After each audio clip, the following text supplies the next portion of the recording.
Muy buenas noches, señores estudiantes. Muy buenas noches. Empezamos con la sesión. Ya me estoy acostumbrando ya a hablar y escucharme como si estaría solo. Sí, sesión espiritista, ¿no? Ya bueno, pues la nueva realidad. Bienvenido al siglo XXI. A ver, subimos una presentación.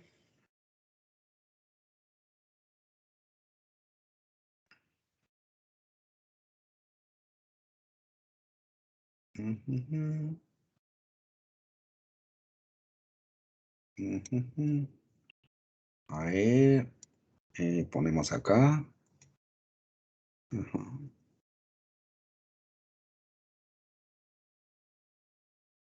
Bien.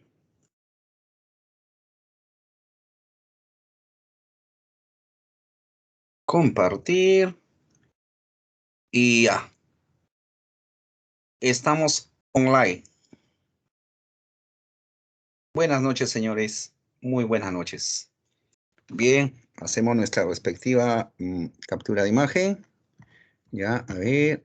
Perfecto. Cámara. Camarillo. Bye bye. Bien. ¿Qué tenemos el día de hoy? Tenemos que hablar de la filosofía contemporánea. ¿Y en qué consiste? Acá vamos a tener a cuatro filósofos. Bien, cuatro filósofos,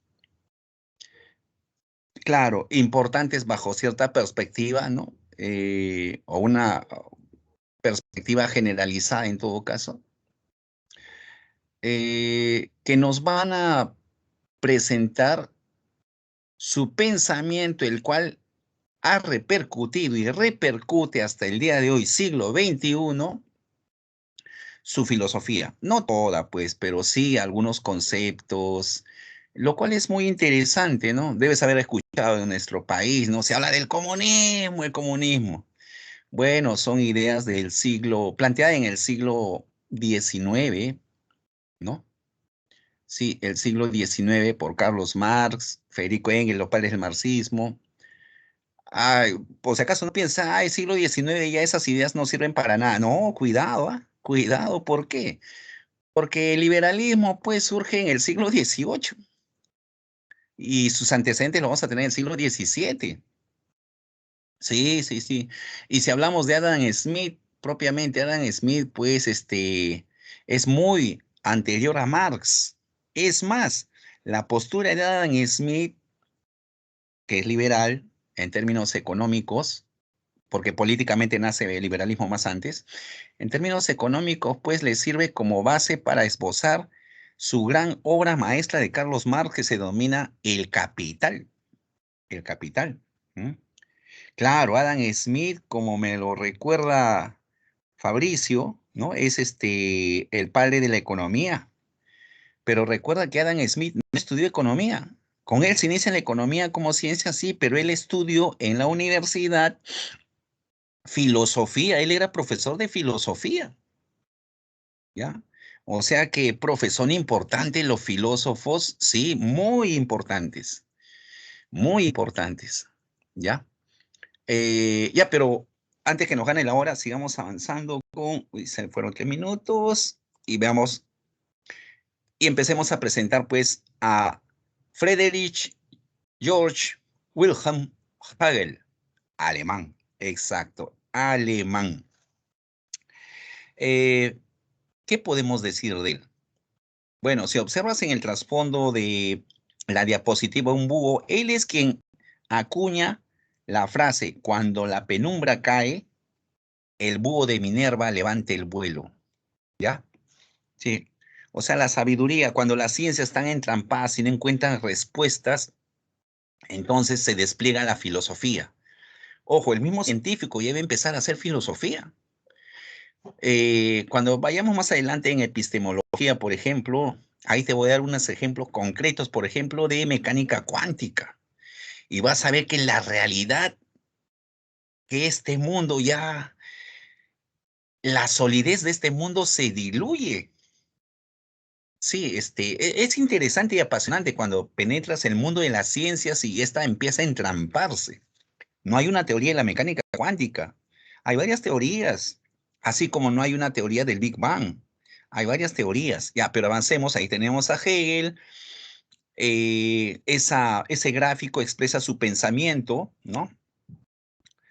¿Y qué propone Hegel? Propone una filosofía que es deductiva. ¿Cómo que deductiva? ¿No? Como dice tu texto, su filosofía representa un sistema deductivo. Quiere decir que, no, cuando hablan de sistema están hablando de un orden. Quiere decir que es un orden cuyas ideas base, claro, de esas ideas base son generalidades de las cuales se deducen consecuencias. Es un sistema deductivo, por supuesto, una generalidad. La generalidad está dada por la idea de las cuales se desprenden las cosas. Nosotros se desprenden, bueno, es una forma de decir, ¿no? Desprenden entre comillas, se genera, también podemos utilizar. ¿Cuál es el objetivo de toda su filosofía? Llegar a tener un conocimiento absoluto. ¿Mm? Él nos dice que lo finito, lo individual, las cosas, lo que existe, ¿ya? Solamente tienen sentido cuando son parte de lo infinito, del absoluto, de una idea absoluta. Todo cuanto existe es constituyente del absoluto. En realidad, lo que te está diciendo es que las partes, ¿no es cierto?, constituyen un todo. Muy bien. Esas partes tienen sentido cuando son parte de ese todo. Es lo que nos está diciendo. Ahora dice, la realidad está en incesante movimiento dialéctico. Este devenir tiene un fin. La razón es alcanzar el saber absoluto o el conocimiento absoluto. Saber absoluto, conocimiento absoluto son lo mismo, ¿ya? Como que la realidad está en incesante cambio. Ya te dice que la idea, él nos habla de la idea, el absoluto, también nos va a hablar del espíritu absoluto, ¿no? O de la razón universal, ya. Esa es la realidad, ¿ya? Y este está en constante movimiento dialéctico. El movimiento dialéctico lo puedes entender como un movimiento contradictorio, no lineal, sino contradictorio, algo así como en espiral, sí, algo parecido. ¿Pero por qué en espiral? Porque para Hegel hay o existe el progreso. Esta idea clave del progreso va a ser martillada por Nietzsche. Ya, por eso es que no está en tu texto, pero te lo menciono, ¿no? Hay una linealidad, hay progreso. Te lo voy a explicar después con el esquema general. Nos dice, la historia universal es un conjunto de fases históricas que se van sucediendo dialécticamente, es decir, en forma contradictoria, entre lucha, ¿ya? En un progresivo avance hacia la realización de la libertad a través del Estado. ¿Qué te quiere decir? Ya, sucede que al ser generado este mundo, la materia y la naturaleza, los seres humanos aparecemos en el mundo y hay un progreso en las cuales progreso se deben entender como una, una línea vertical eh, cada vez, o entendiéndose que la parte superior es mejor que la anterior. Bien, ahora, en términos más, ya llamémoslo eh, no idealizados, ¿no? ¿Cómo le podemos llamar? Figurativos, ya. La edad antigua, Grecia, Roma, ¿qué cosa habían? Esclavos, no amos, ya bueno. La Edad Media, ya había señores feudales, ya no habíamos, ¿no? Y nuestro mundo moderno, donde hay empleadores y empleados. Estamos, también puedes decir, dueños de la empresa y trabajadores, ya. ¿Dónde había más libertad? Obviamente en nuestro mundo con la Carta de Derechos Humanos, ¿no? Hoy en día. Y en la antigua Roma y antigua Grecia, no, pues no había tanta libertad. Ya. Lo que te quiere decir que este devenir, este cambio, movimiento dialéctico del ser humano a lo largo del tiempo es histórico, eso se le denomina historia universal. Y este movimiento tiende a la realización de la libertad. Cada vez vamos ganando espacio, ¿no? Ya no existen esclavos, al menos formalmente, ¿no? Y está reprimido que existan esclavos. Bueno, sí sabemos que en los países subdesarrollados existen esclavos, ¿no? En África sí existen esclavos, lamentablemente. En el Perú también existen esclavos, desgraciadamente, ¿no? Sí, desgraciadamente, pero en fin, pero ya es ilegal. Pero antes era totalmente legal, normalizado. Cada vez el espacio de la libertad a lo largo de la historia se va incrementando. ¿Quién debe garantizar la libertad individual? El Estado, que es un invento, una creación humana. El Estado no está para reprimir la libertad del hombre, sino para garantizar su desarrollo. Ya bueno, avancemos. Expliquemos la filosofía de Hegel a grosso modo. Debo decirte que Hegel es un filósofo cuya filosofía tiene diversas interpretaciones y muchas veces estas interpretaciones son contradictorias. Estamos hablando de Hegel, pues de un hombre del siglo, fines del 18, ¿no? Principios del 19, ¿ya? Sí, del siglo, cuando hablamos de él, estamos hablando de 1770, claro, estamos hablando de fines del 18 y 1831, principios, bueno, casi la mitad del siglo 19. Ya, una interpretación que te va a ayudar a entender, o en todo caso a, a- a captar las ideas principales o el esquema hegeliano de su sistema deductivo, su filosofía deductiva. Él nos dice que en un principio existía la idea, ¿ya? Algo así como el Big Bang, sí, algo parecido, ¿no? Un quantum de energía, sí, la idea. Esta idea, también le puedes decir razón universal, también le puedes decir espíritu, ¿ya? Esta idea es el ser en sí. ¿Qué es el ser? El ser es el fundamento de todo lo que existe. Algo así como el principio, sí, algo así como el principio. O sea, el ser es aquello que justifica la existencia de todo lo que podemos percibir, ¿ya? Ahora, esta idea es el ser en sí, o la primera etapa del espíritu también se le denomina. Sucede que esta idea está ensimismada, está en sí, pues está ensimismada, y de pronto se piensa, se busca, quiere saber quién es, ¿no es cierto? Claro, como el Big Bang estalla, ¿no? Estalla, y se genera de la idea buscándose va a generar la naturaleza, la materia, estamos, y dentro de ella el ser humano. Aquí, la idea, el ser, es un ser para sí. Se está buscando, acá viene la conciencia. ¿Qué es conciencia? Es darse cuenta. ¿A través de qué? Bueno, es el ser humano que se va a dar cuenta a través de, claro, la máxima expresión del espíritu absoluto es el ser humano haciendo filosofía o la filosofía a secas. Ah, muy bien, avancemos. Luego, o sea, en un primer momento la idea está pensándose a sí misma. Luego se está buscando quién es ella, ¿no? Y es para sí. Y luego pasa otro momento en el cual la idea, ¿ya? Ya obtiene el conocimiento absoluto, el saber absoluto, ya es el absoluto. Se libera, se podría decir entre comillas, ¿ya? Aquí el ser, la idea es en sí y para sí. Y esto viene a ser la superación de estas dos etapas. ¿Estamos? Lo que te quiere decir, no pienses que es panteísmo, parece. Sería panteísmo si nos dice que la idea es Dios. Hegel en ningún momento nos dice que la idea es Dios, se interpreta. Y vas a ver por ahí algún creyente, ¿no? Que te va a decir, no, no, Hegel está hablando de Dios.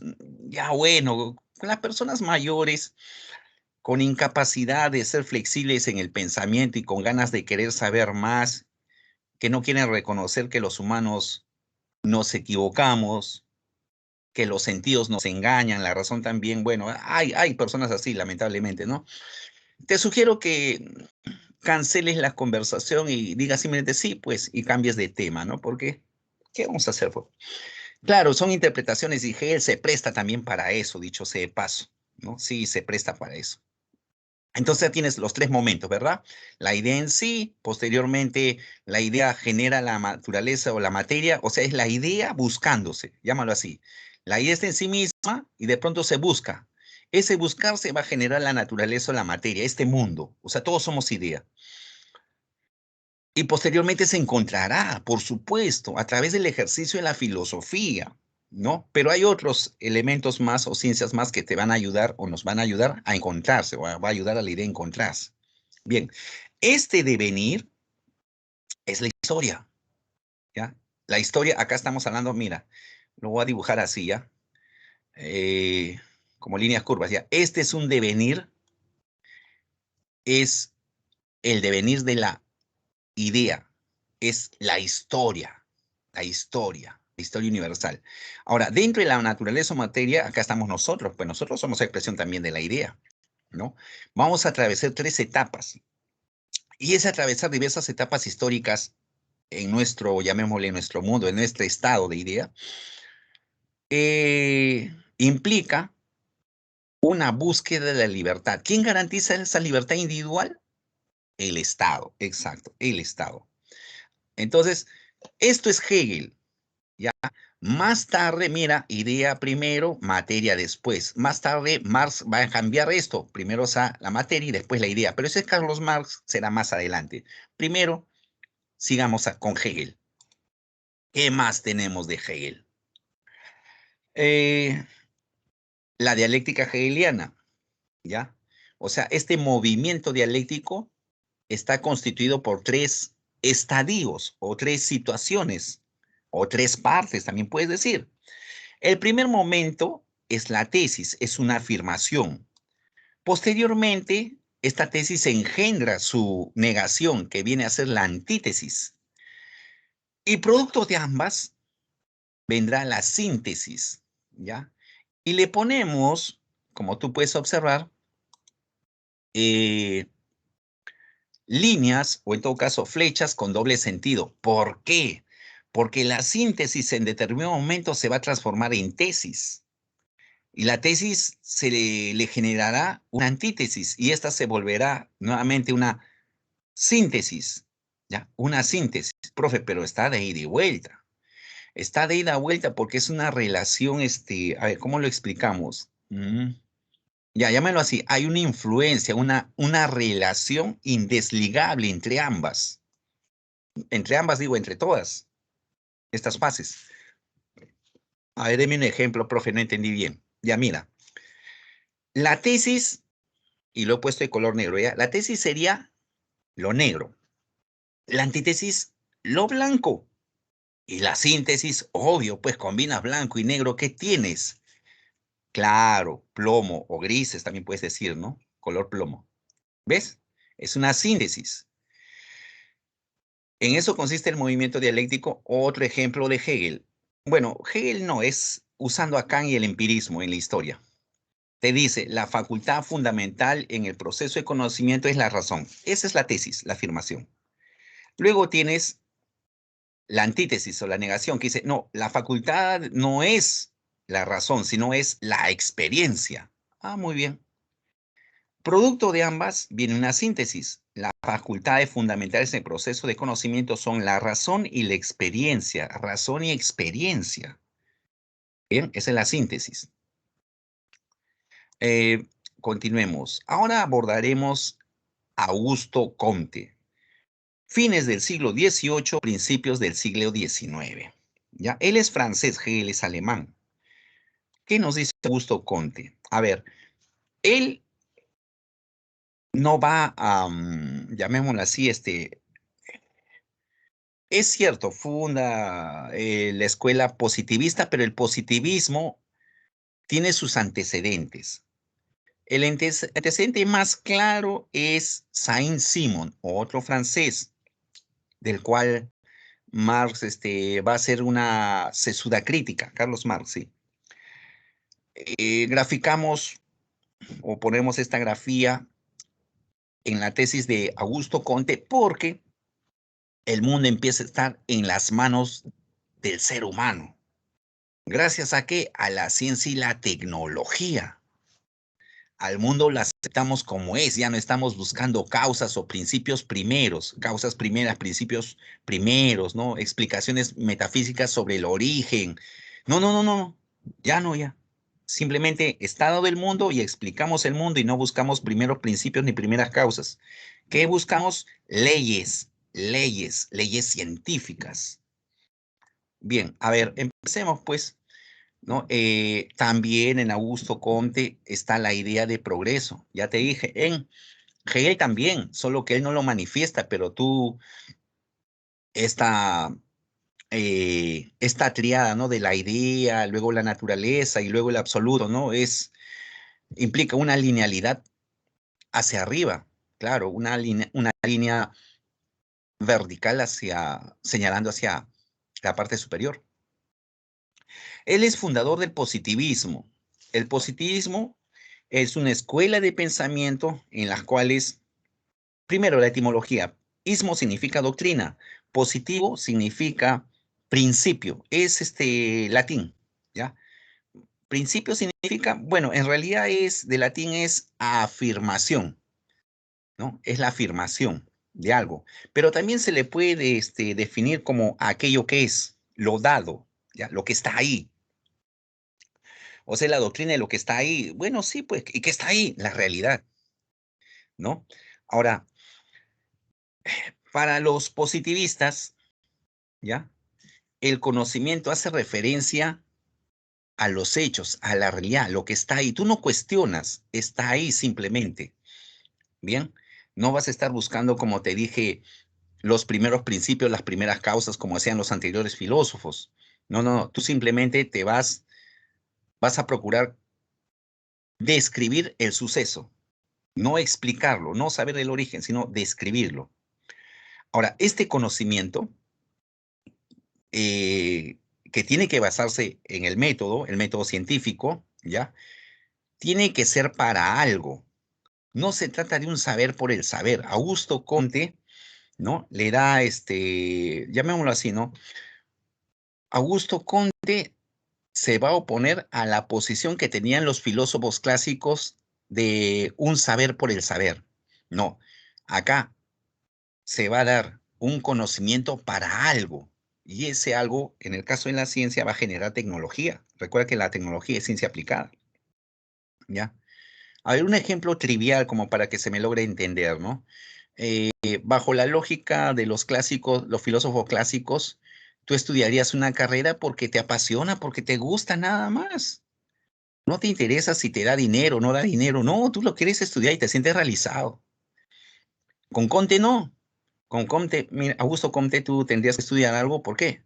Porque te da un buen sencillo, pues. Y ese sencillo te va a permitir comprar tus objetos, ¿no? Tu auto, tu departamento. Mira, eso para un griego, un filósofo griego clásico, sería despreciable, sería ruin. En cambio, para Augusto Comte, no, ¿no? Claro, es parte del pensamiento, últimamente, el pensamiento postmoderno, le llaman eso, pero, en fin, avancemos. ¿Qué otra característica más tiene el positivismo? Mira, va a rechazar la posibilidad de obtener conocimientos absolutos. Todo el conocimiento es relativo. ¿Cómo que relativo? Ya, te dice conocimiento relativo porque va a hacer referencia a que el conocimiento, sí, va a hacer referencia, espérate un momentito, va a hacer referencia a que el conocimiento es solamente humano, que el conocimiento que nosotros, el desarrollo de la ciencia es solamente hecho por humanos. Eso se llama postura o posición antropocéntrica. ¿Quién hace la historia de los perros? Las personas, los humanos. ¿Quién hace la historia de la Tierra? Los humanos. ¿Quién hace la historia del océano? Los humanos. ¿Quién hace la historia del espacio? Los humanos. ¿Quién hace ciencia? Los humanos. ¿No? ¿Quiénes producen naves espaciales? Los humanos. Todos los humanos. Nuestra mirada del mundo está condicionada por nuestras condiciones biológicas. Claro, o sea, es relativo, es en función a lo que es el ser humano. O sea, no hay conocimiento absoluto. ¿Qué más tenemos? ¿Qué más postula, no? Augusto Comte es el padre de la sociología. Los que estudian sociología ya saben quién inventó o descubrió, puedes decir descubrió, ¿no? La sociología. Muy bien, los tres estadios. Augusto Comte asume que la humanidad ha pasado por tres etapas, por tres periodos, por tres estadios. Tienes el estadio teológico, en las cuales predomina la explicación sobre el mundo, la naturaleza, la explicación que predomina es la religioso-mágica, ¿no? ¿Por qué existe el mundo? Diosito lo creó, ¿no? Eh, bueno, una explicación mágica también, ¿no? Que aún está presente, ¿no? Esas cosas del pasado están en el presente, ¿no? Ahí Augusto Conte parece que no la vio bien. ¿Cómo que vio bien? Mira, bueno, que mucha gente es religiosa y en cierta forma, incluso un agnóstico es religioso, sí, sí, sí, pues. Eh, la expresión mágica se va a dar a través, por ejemplo, de amuletos. Hay personas que tienen su patita de conejo, ¿no? En su llavero. Otros tienen su pendiente, ¿no? En su collar, qué sé yo, un pendiente con una fotografía al interior, ¿no? Que le va a traer suerte. O una cruz, un crucifijo colgado ahí en el cuello, para que no le hagan daño, ¿no? Sí, sí, todavía está, estas expresiones mágicas, ¿no?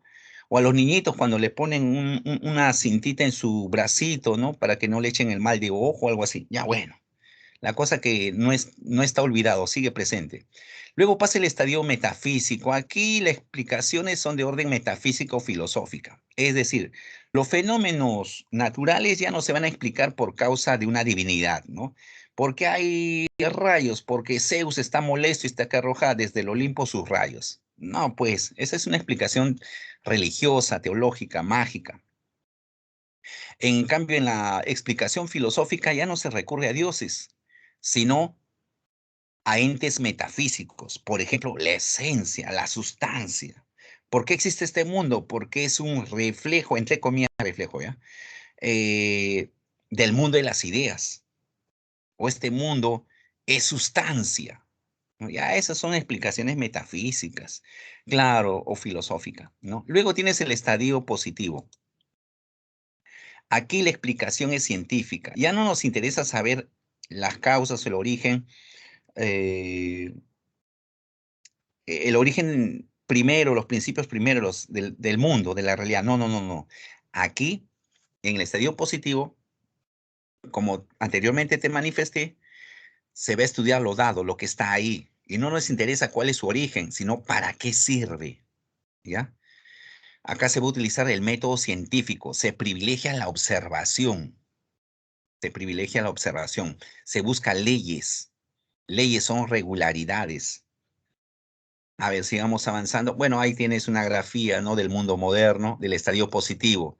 A esta linealidad, mira, esta linealidad superior, bueno, en todo caso, de lo inferior a lo superior, una linealidad vertical, se le denomina la ley de los tres estadios. Esto es propiamente lo que se denomina progreso, ¿no? Y en Hegel también se va, claro, en lugar de estadio teológico ponle la idea, en lugar de estadio metafísico ponle la naturaleza, y en lugar de estadio positivo ponle el absoluto. ¿Qué cosa hay? Progreso, progreso, pero sería la idea, eso ya sería Hegel.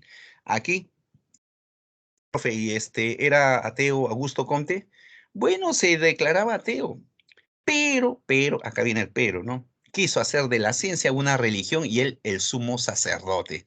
Y ahí empieza a desvariar un tantito Augusto Conte. A ver, avancemos con otro filósofo, ¿ya? Otro gran filósofo llamado Carlitos Marx, ¿no? Carlos Marx hace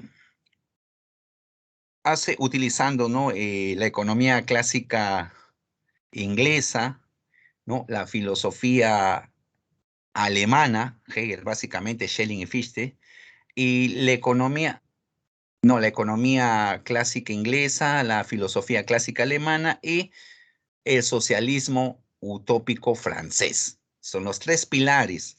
Marx no inventa la pólvora, lo que él va a hacer es analizar su realidad, utilizar las herramientas conceptuales de los anteriores filósofos y presentarnos una nueva interpretación. ¿No? Nos va a hablar del comunismo, pero ya te dije, ismo significa doctrina. Y doctrina, ¿escuela de qué? De la comunidad.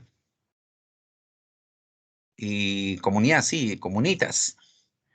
¿Y quién postula la comunitas a rajatabla dentro de su pensamiento? Bueno, ¿quiénes van a ser? Los cristianos. ¿no? Sí, sí, esto del grupo es una idea cristiana, básicamente. Ya, pero avancemos, ya, avancemos. Carlos Marx.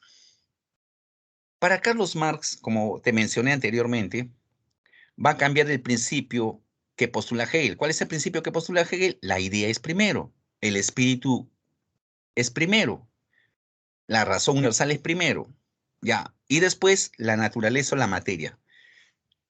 Carlos Marx va a invertir eso, dice, no, no, no, no. La naturaleza o la materia no es expresión de la idea. Primero es la materia. Primero es la materia. Cuando hablamos de cerebro estamos hablando de materia. Bien, vamos hablando de materia, exacto. La materia es primero y la materia altamente evolucionada va a generar la idea o el pensamiento. O sea, es una inversión, mira acá el gráfico, ¿no? Marx ha puesto el cuadrito de Hegel al revés, exacto, ¿no? Ha invertido, utiliza también la ley de la dialéctica de Hegel, sí, pero esa ley de la dialéctica de Hegel no es de Hegel propiamente, es de Heráclito, de Éfeso, siglo VI antes de Cristo, ¿ya? O sea, es un griego, sí, de él toma esa idea. Para Marx, la materia es el fundamento constituyente de toda realidad, ¿no? Sea esta de carácter concreto, abstracto, conciencia o pensamiento. Lo que te he dicho, ¿no?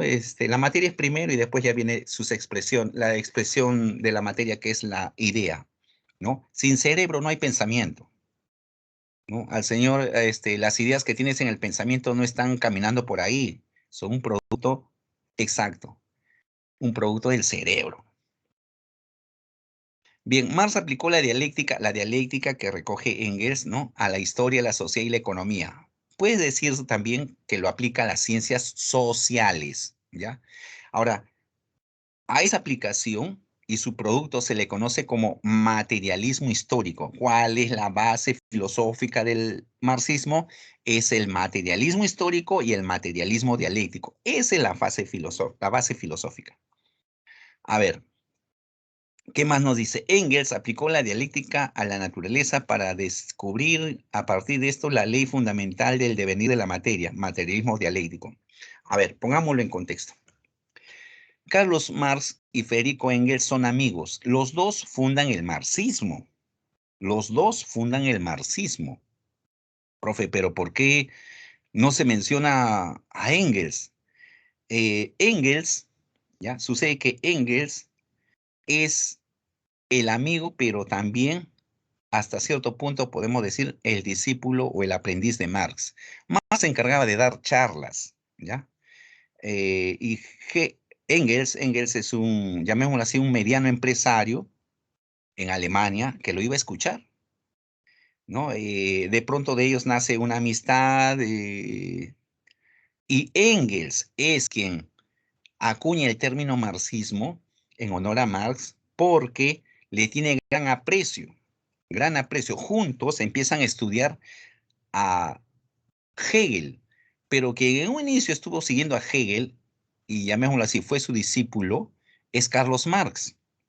Ahora, Hegel plantea la dialéctica, muy bien, ya. Ese movimiento de tesis, antítesis, lo va a aplicar Carlos Marx a la historia, la sociedad y la economía. Un ejemplo, un ejemplo. A ver, tesis, el amo. Antítesis, el esclavo. Estamos hablando de la época de la esclavitud, ¿ya? Amo, esclavo. Síntesis, de esa pugna, de esa contradicción, viene una nueva sociedad, y es el feudalismo. De pronto el feudalismo, ¿ya? Se, se vuelve tesis a través de el señor feudal. Y luego viene una antítesis, su opuesto. ¿Quién es? El siervo, el vasallo. Y producto de ese enfrentamiento surge una nueva sociedad, una nueva forma de organizarse. Exacto, el capitalismo y los dueños de los medios de producción, ¿no? Llamada burguesía. Muy bien. Esa síntesis se transforma en tesis a través del capitalista frente a la antítesis que es el trabajador, el obrero, el proletario. Y de esa pugna, nos dice Marx, saldrá una nueva sociedad, una síntesis que vendría a ser el comunismo. No, el socialismo no. El socialismo es una etapa previa al comunismo. En el comunismo no hay Estado. O sea, esta institución que rige la vida de una sociedad, no, no, no, no. O conjunto de instituciones, ¿no? Como Policía Nacional, Ministerio de Salud, etcétera, etcétera. No, no, ya eso va a desaparecer. Bueno, pero esa es otra historia. Muy bien, entonces Marx aplica la dialéctica a la sociedad, a la economía, ya te he dado un ejemplo. Engels, en cambio, aplica la dialéctica a las ciencias naturales o a la naturaleza. Y a eso se le llama materialismo dialéctico. A ver, un ejemplo, ya, un ejemplo risible, ¿no? Para que te dé una idea, para que te dé una noción de lo que es la dialéctica aplicada a la naturaleza. Electrón positivo con electrón negativo, hay un choque dentro de un tubo con fluorescente y tenemos la luz eléctrica, claro, la luz de un fluorescente. También podría decirse, tienes agua, tienes temperatura, sometes el agua a alta temperatura y de pronto viene una síntesis, un cambio, que vendría a ser el vapor de agua, claro, ¿no? Un cambio. Bueno, avancemos antes que nos gane la hora. Y ahora tenemos a... Bueno, seguimos, ¿no? Con Carlos Marx. Dice, la esencia humana es el resultado de las relaciones sociales de producción, por tanto, la estructura material o económica es la que determina la superestructura ideológica, es decir, el ser social determina la conciencia social. Parece chino, parece, ¿no? Es cuestión de encontrarle sentido, ¿ya? Con este dibujito lo vas a entender. Primero, la palabra esencia humana que nos habla Marx no nos está haciendo referencia a una esencia entendida como espíritu, algo divino, ¿no? No, no, no, no, no, no, no, no. Cuando habla de esencia humana te está diciendo una característica de la persona, del ser humano, que te hace diferente a otros. Y él nos dice, Marx nos dice que aquello que nos hace diferente a otros es las relaciones sociales de producción. ¿Qué quiere decir relaciones sociales de producción? Lo que quiere decir es que nosotros nos agrupamos, como grupo humano, nos agrupamos y elaboramos nuestros propios bienes y servicios, producimos nuestros propios bienes y servicios para satisfacer nuestra necesidad. Ejemplo, o explico mejor. Por ejemplo, ya hablemos ya de los gatos, los animales, los gatitos. Cuando no hay alimento, ¿no? Imagínate, están en el campo, ya no hay ratones, se comieron todos los ratones, todos los conejos, todos los cuyos, no hay nada, y no hay persona que lo alimente. No hay alimento. ¿Se juntan los gatos para producir algo? O sea, hacen agricultura, ganadería, piscicultura, no, para nada. Bien, los únicos seres vivos que se agrupan y producen bienes y servicios son los seres humanos. Esa es una peculiaridad, esa es una propia característica que nos diferencia de otros seres. Ya, eso es la esencia humana. Uno. Dos. Dice, la estructura material o económica es la que determina la superestructura ideológica, es decir, el ser social determina la conciencia social. A ver, acá está el cuadrito. La estructura social es el ser social, lo que es, lo que existe. La estructura económica, ¿ya? La estructura económica o la estructura material está constituida por las relaciones sociales de producción y los medios de producción. Por eso se le ha puesto el dinero. Mira, acá hay dos personas figurativamente expresan una relación y la fábrica que expresa un medio de producción. Muy bien. Lo que te está diciendo que esto, la estructura, va a determinar tu forma de pensar, tu forma de sentir, tu forma de educarte, tu forma de creer, ¿ya? Eso es la superestructura. Claro, estamos hablando de las leyes, el derecho, la educación, ¿no? La forma de gobierno, tus creencias, tus gustos, todo eso está grandemente influido o determinado por la estructura económica. Un ejemplo, ya un tanto, para que tengas la idea, nada más que la idea, la noción, no la idea, la noción. Mira, si tú, imagínate, ¿no? Hay una persona, un jovencito que de pronto descubre que su papá es Bill Gates, ¿no? Y él, y lo obliga a firmarse un juicio, ya, bueno, y de pronto tiene que firmar Bill Gates, ¿no? Y es un hombre que gana 1 millón, con Microsoft, gana $1 millón cada 10 minutos. O sea, hasta este momento, faltando un minuto para las 10, perdón, para las 7:50, él ya tiene $5 millones. en el bolsillo. Y feriado, para él no hay feriado, domingo, descanso. No, no, no, no. No, para él no hay. $1.000.000. Ahora no sé si ha subido o ha bajado, creo que ha subido, ¿no? Por esto de la pandemia, hacemos uso más de software, etcétera, etcétera. Obviamente está ganando más. Son los nuevos ricos. Bueno, él siempre ha tenido dinero, ya. Él firma a este jovencito y de pronto este jovencito pues tiene carro, tiene todo, ya, tiene todo.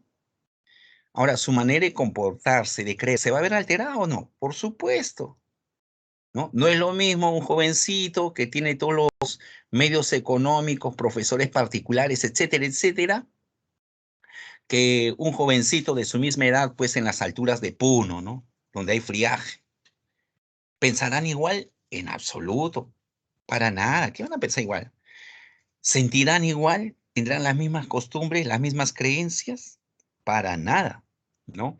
El que tiene dinero pensará pues que hay quienes han nacido para gobernar y el que no tiene, de repente está pensando que hay quienes han nacido para obedecer, lo cual tú sabes, como yo, que eso es una tontería, pero lamentablemente hay quienes piensan así, mayoritariamente, ¿no? Bien, entonces, seguimos. Entonces ya entiendes esta frase, ¿verdad? El ser social es la estructura económica y la conciencia social es la superestructura. ¿Estamos? Muy bien. O sea, el dinero va a determinar tu comportamiento. Sí, podemos decir que sí, ¿no? Bien, ¿qué más nos dice en la 11ª tesis de Feuerbach? Carlos Marx, mira, es peculiar. Bueno, y esto pasa con los grandes hombres también. Están dialogando con los intelectuales de su época. Sí, están dialogando. Marx ha estudiado, pues, como te dije, la filosofía clásica alemana, es discípulo de Hegel, ¿no? Pero también sabe de otras filosofías, de John Stuart Mill, porque estuvo en Alemania y de ahí se fue a Inglaterra. Lo habían, llamémoslo así, ¿no? Lo habían sacado de Alemania, claro, de su terruño. Y él al leer a otros filósofos, Platón, Aristóteles, sí, lo mismo que estás estudiando tú, Marx lo ha estudiado. Y también lo mismo que estudias tú, está estudiando un joven de Harvard, un joven de la Universidad de Pekín, de Oxford. No, sí, sí, sí, no, no te acomplejes, es lo mismo. O en todo caso, es una interpretación que ellos también están aprendiendo, ¿no? Bueno, ya, ¿a qué va todo eso? Que Marx detecta que los filósofos están buscando, pues, interpretar, entiéndase, dar un significado al mundo. Y él te dice, no, la filosofía no es una interpretación, la filosofía es acción, la filosofía es la acción revolucionaria para transformar el mundo. Para eso es la filosofía. O sea, tiene un carácter práctico la filosofía. Esto lo escribe contra un filósofo llamado Feuerbach, que era un materialista mecanicista que seguía las leyes de Newton. Tú sabes que para Newton el espacio y tiempo este, son fuerzas absolutas. Ya, bueno, es relativo con Einstein, ¿verdad? Y Max Planck. Ya, ya, sí. Bueno, pero hasta ese momento era absoluto y era un mecanicismo, ¿no? Decían algo así como la naturaleza es un gran mecanismo de relojería y quien le da cuerda, el gran relojero es Dios, ¿no? O la idea, si quieres. Ya, Marx va en contra de eso, ¿no? Claro, contra de esas leyes absolutas, o en todo caso, de esas expresiones filosóficas del absoluto en la física. Bien, ya, Feuerbach es una expresión y él está escribiendo un librito en la cual eh, hay 15 tesis o 5 o 15 puntos que declaran por qué es inválida la filosofía de Feuerbach, ¿no? Esta es la 11ª tesis o la 13ª tesis. Ya me olvidé. Bueno, en fin, avancemos, avancemos. Ahora sí tenemos que ver a Friedrich Nietzsche. ¿Para Marx hay progreso? Sí, para Marx hay progreso, ¿no? Y Nietzsche es uno de los que va a denunciar el progreso. No existe progreso, nos va a decir. A ver, veamos a Friedrich Nietzsche, ¿no? Si algo te puedo decir es que hay quienes consideran que Nietzsche era el filósofo del nazismo. Pero hoy en día sabemos que no, fue su hermana quien falsificó, ¿no? Terminologías del texto de Nietzsche. ¿no? Claro, el nazismo asciende al poder en 1933, creo, si mal no recuerdo, ¿no? En los años 1930, por ahí. Ya mira cuándo muere Nietzsche, 1900, muere loco, soltero. Se dice que una sífilis mal curada, ¿no? Hizo que pierda la razón. Como tú sabes, la sífilis mal curada, producto de estas bacterias, las bacterias llegan al cerebro, ¿no? Y empiezan a dañar las neuronas. Bueno, también le sucedió a Hitler, especulan, ¿no? Por eso era malo, malo, malito, malazo ya. Bueno, Nietzsche, ¿no? Eso de la raza superior y del superhombre, él sí habla del superhombre, pero no habla de la raza aria como raza superior. No, no, no, no. Ahí tenemos a Nietzsche y sus grandes bigotes. Para Nietzsche, para su filosofía, la vida es el valor supremo de la existencia. Por eso le llaman vitalismo. En algunos textos y en internet lo encontrarás como irracionalismo, ¿ya? Otros hablan de nihilismo. No, no, en este caso acá lo tipificamos de vitalismo, su filosofía, sí. ¿Por qué vitalismo? Ismo doctrina, la doctrina o escuela de la vida. Vita es vida, pues latín. La vida es el valor supremo de la existencia. No se te ocurra preguntar qué es la vida a tu profe de biología. Se va a molestar. Te va a decir, ¿cómo? Usted ha terminado la secundaria y me hace esa pregunta. ¿Cómo es posible? ¿No? Esa pregunta tan simple que en realidad está encubriendo un terrible problema. Ya bueno, el biólogo va a decir, mira, señor alumno, señorita alumna, ¿qué es la vida? Pregúntele al filósofo. Porque yo, que he estudiado biología, estudio los seres vivos, no la vida. La vida es un término metafísico. Pregúntele al filósofo. Y le preguntas a Nietzsche. Nietzsche, ¿qué es la vida? Te dice, es el valor superior o supremo de la existencia. Sí, pero ahí no estás diciendo mucho. ¿Qué más es la vida? La vida es la voluntad de poder. O sea, la voluntad de imponerse a otros es una voluntad creativa. La voluntad de poder. Sí, y no todos los seres humanos encarnan esta voluntad de poder que es la vida. ¿Quiénes la encarnan? Los superhombres. ¿Y cómo sabes que los superhombres encarnan la voluntad de poder? Porque buscan imponerse a través de la creación de sus propias normas morales. En pocas palabras, el superhombre que encarna la voluntad de poder, es un hombre que crea sus normas morales. El hombre débil es aquel que sigue esas normas. Un ejemplo de superhombre viene a ser Jesucristo. Él lo menciona en su texto, por si acaso, no es un invento mío. Y los que lo siguen, los que siguen a Jesús y sus normas, son hombres débiles, son el rebaño. Para Nietzsche, el término rebaño tiene una connotación absolutamente despectiva, despreciable. Pero sigamos avanzando. Él considera que en la vida, ¿ya? En el mundo rigen dos principios, lo apolíneo, apolíneo en honor al dios Apolo, y lo dionisiaco o dionisaco, ¿no? En honor al dios Dionisio, llamado también dios Baco. Lo apolíneo representa el orden, lo racional, la mesura, el control. Lo dionisiaco está expresando lo irracional, el desenfreno, que vivan las orgias. Alguien diría, bueno, claro, el dios Baco, el dios Dionisio, pues el dios de la bebida, de las orgías. Por supuesto, el desenfreno absoluto, ¿no? Y para Nietzsche, lo dionisiaco es fundamento de la condición humana en términos generales. A ver, entendámoslo en su contexto. Para Nietzsche hay dos principios. Alguien diría el yin y el yang. Sí, podemos decir eso, el yin y el yang, ¿no? Apolo y Dionisios. Ahora, pero alguien podría decir que le gusta Star Wars, ¿no? Profe, también podría ser la fuerza y el lado oscuro. Sí, también podemos decir la fuerza y el lado oscuro. Muy bien.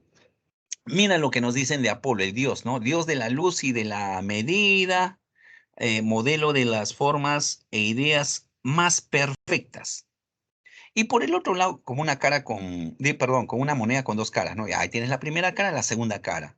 Dionisios, Es un Dios que representa lo informe, o sea, aquello que no tiene forma, lo desmedido, ¿no? Lo desmedido. No tiene forma, no hay orden, ¿no? Dios de la noche y de los impulsos sexuales, del desenfreno, de la irracionalidad, de la imposición, de la crueldad, porque la vida también es crueldad, ¿verdad? Bien. Y nos dicen, ambos son necesarios, pues la vida sin uno de ellos se rompería por completo. Los dos son necesarios. Ahora él dice, se ha privilegiado lo apolíneo por culpa de ese maldito de Sócrates, ese desgraciado, y la religión, todo ello, y la moral, ¿no? Que te dice cómo tienes que comportarte, tienes que ser un hombre serio, una mujer de casa, tienes que cocinar, planchar, lavar, ¿qué es eso? ¿No? Son las normas, no, no, no, dice, no, no, no. Seguir esas normas es justamente lo que ha traído la decadencia en Europa. Y él nos va a señalar, aparte de eso, que Dios ha muerto. ¿Cómo que Dios ha muerto? Si es Dios, no muere. No, no, no. A ver, pongamos en contexto. Bueno, él era ateo, ¿no? No creía en Dios. ¿Y por qué ha puesto Dios ha muerto? Esto aparece en uno de sus libros que se llama Gaia Ciencia. Él te dice, Dios ha muerto. Cuando habla de Dios, está hablando de un absoluto, algo que se impone, ¿no es cierto? Ya. Los absolutos en la ciencia como un conocimiento verdadero, absoluto, inamovible. No, no, no, no, no existen los absolutos. Aunque él está haciendo referencia específicamente en la moral. Sí, la moral. Ya nadie sigue los preceptos absolutos o los preceptos de Dios, ¿no? No desearás la mujer de tu prójimo. No desearás. O sea, estás hablando del pensamiento. ¿Quién hará eso? Pues, ¿no? No sabemos, pero eso no se hace, ¿no? O sea, eh, los seres humanos rompen esas normas morales, ¿no es cierto? Santificarás la fiesta. Oye, hoy día es Santa Rosa, no estoy santificando fiesta, estamos trabajando, estamos aprendiendo. Para aprender no hay lugar, no hay hora. Bienvenidas sean el aprendizaje, ¿no? Ya está haciendo referencia a eso, ¿no? Los absolutos, las normas morales, la rigidez, no, eso ya nadie cumple. ¿Qué más nos dice nuestro amigo Friedrich Nietzsche? ¿No? Bueno, grafía es elocuente, ¿no? Hay alguien que está así, jalando al rebaño. Como te decía, Nietzsche hace una crítica radical de los fundamentos de la cultura occidental que tuvieron su origen en una metafísica, religión y moral que ha suplantado e invertido los valores vitales. ¿Quién representa esos valores vitales? Lo dionisiaco, el desenfreno. Se ha privilegiado lo apolíneo. Ahora bien, y como te anteriormente mencioné, ¿no? Y él echa la culpa pues a la metafísica de Sócrates, de su moral, la religión, ¿no? Eso ha traído una desgracia para Occidente, entiéndase Europa, ¿ya? Ahora, él va a distinguir dos tipos de hombres, los señores que encarnan, claro, encarnan lo dionisiaco, eh, encarna el valor de la vida, ¿no? La voluntad de poder. Y los siervos, los que tienen una moral de rebaño, que siguen a otros, ¿no? Los señores crean su propia moral. Y sobre el eterno retorno, ¿ya? Donde todo se repite. Esta es una crítica a todos los filósofos anteriores que ha tenido. ¿Por qué una crítica? Porque él te va a decir, no existe progreso, no existe progreso, no existe una linealidad hacia arriba, no existe. Por eso hoy en día no hablamos de progreso, hablamos de desarrollo en el mundo académico. Aunque por ahí algún profe hablará del término progreso, no, pero se entiende como desarrollo, porque no existe progreso, ¿ya? Eso es Nietzsche. A ver, hay tiempo para... Sí, yo creo que sí, son 2 minutos. Nos dicen, ¿no? Todos los sujetos amplían constantemente sus saberes, ya que el conocimiento humano se va incrementando con el paso del tiempo. También hay ciertas cosas en las que avanzamos sobre la base del ensayo y error, como por ejemplo, ¿no? Como detectar los fármacos para contrarrestar la COVID-19. De lo anterior podemos arguir o argumentar que todo tiene posibilidad de cambio y avance, ¿no? Lo anterior se reconcilia con la tesis de Hegel de que la ¿Cuál sería la alternativa? A, la realidad frecuentemente transcurre por una necesidad. B, la razón puede explicar algunas ideas ficticias del sujeto. C, la dialéctica se puede apreciar en ciertas circunstancias, solo en algunas circunstancias o en todo. D, la finalidad del devenir es poder alcanzar el saber absoluto. ¿Del devenir de quién? De la idea, pues el movimiento, ¿no? El devenir, movimiento. ¿Es su fin alcanzar el saber absoluto? O A, la realidad frecuentemente transcurre por una necesidad. ¿Cuál es la respuesta aquí? Veo abrumadoramente las respuestas que me están dando. ¿Ya? Y la respuesta exacta, la respuesta correcta es la alternativa D. ¿Por qué? Para Hegel el devenir tiene una finalidad, el devenir de la idea, pues de la razón.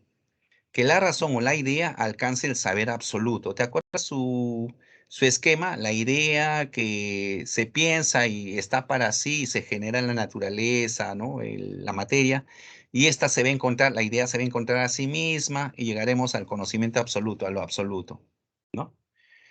Bueno, bueno. Me abrumaron sus respuestas. No sé si están ahí, ¿no? Sí, es un día un poquito. A ver, les dejo ahí las alternativas, ¿no? Les dejo ahí las alternativas. Se ha cumplido ya con nuestro... Ah, sí están ahí todavía. Pensé que se habían desmayado. Exacto, no podemos estar filosofando durante cada minuto de nuestra vida, ¿no? Si no, imagínate, nos volveríamos locos. Claro. Ya, estas son las preguntas de la evaluación de los ejercicios, ¿ya? Y eso sería todo, muchachos, ¿ya? Muchísimas gracias. Nos Gracias, profesor. estamos comunicando. Gracias, profesor. Arrivederci. Hasta luego, suerte.